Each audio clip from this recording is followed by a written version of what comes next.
তারপর কড়াটাকে কিভাবে দেবে তার প্রসেস দুটো বাঁশ দিয়ে কোমর সোজা করে বা দেখো প্রসেস দেখো দুটো বাঁশ দিয়ে করে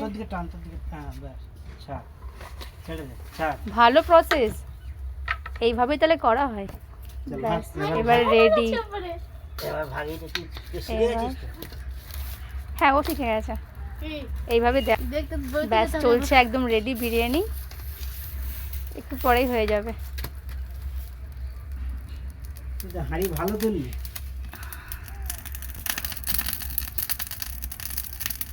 দাও দাও করে জ্বলছে, একটু পরে একটু পরেই এবারে হয়ে যাবে, ভালোভাবে ভাপ হয়ে যাবে, তারপর একদম রেডি হয়ে যাবে বিরিয়ানি আমাদের।